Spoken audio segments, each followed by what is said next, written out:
जो घर कभी प्यार और एकता का प्रतीक था, अब वहाँ तकरार और मनमुटाव पनपने लगा। धीरे धीरे हालात इतने बिगड़ गए कि दोनों भाइयों ने एक ऐसा फैसला ले लिया जिसने माता पिता के दिल को गहरा आघात पहुंचाया।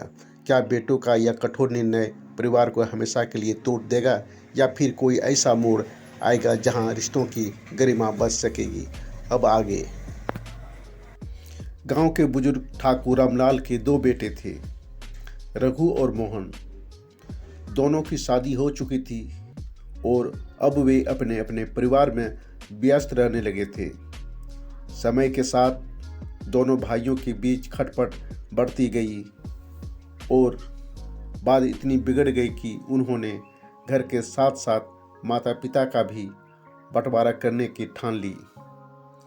एक दिन दोनों भाई आपस में बैठकर तय करने लगे कि माँ बाप को कैसे बांटा जाए।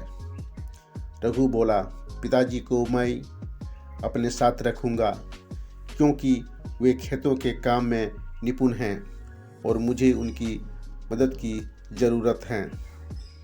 माँ को तुम अपने पास रख लो। मोहन को यह बात नागवार गुजरी। उसने कहा, माँ को मैं अकेले नहीं रखूँगा, मुझे भी पिता की ज़रूरत है। अगर माता पिता का बंटवारा करना ही है तो हफ्ते का बंटवारा होगा। एक हफ्ता वे मेरे घर रहेंगे और एक हफ्ता तुम्हारे घर। जब यह निर्णय माता पिता के कानों में पड़ा तो वे अंदर से टूट गए। उन्होंने अपने जीवन में बहुत संघर्ष किया था, लेकिन उन्हें यह नहीं पता था कि बुढ़ापे में उनके अपने ही बच्चे उन्हें बांटने की बात करेंगे। कुछ दिन इसी तरह चलता रहा, पर माता पिता के दिल पर गहरी चोट पहुंची थी। एक दिन माँ ने रोते हुए कहा, जब हम बच्चों को जन्म देते हैं तब यह नहीं सोचते कि वे बड़े होकर हमें इस तरह बांट देंगे। क्या माता पिता समान होते हैं जिन्हें हिस्सों में बांटा जाए? इस बात ने दोनों भाइयों को अंदर तक झकझोर कर दिया। उन्होंने अपनी गलती समझी और माता पिता से माफ़ी मांगी। दोनों ने मिलकर तय किया कि अब वे माता पिता को कभी अलग नहीं करेंगे। उस दिन से परिवार में फिर से प्रेम और एकता लौट आई और माता पिता ने राहत की सांस ली। माँ पिता की आंखों में आंसू थे, लेकिन इस बार वे खुशी के थे।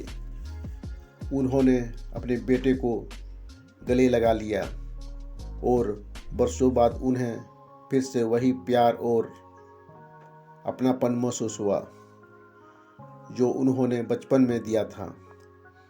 घर में अब नफरत नहीं, बल्कि सिर्फ स्नेह और सम्मान का माहौल था। माता पिता को एहसास हुआ कि उनका त्याग व्यर्थ नहीं गया और वे अपने अंतिम समय में अकेले नहीं होंगे, बल्कि अपनों के प्यार से घिरे रहेंगे। यह कहानी आपको अच्छी लगी है तो एक लाइक और कमेंट ज़रूर कर दें। धन्यवाद।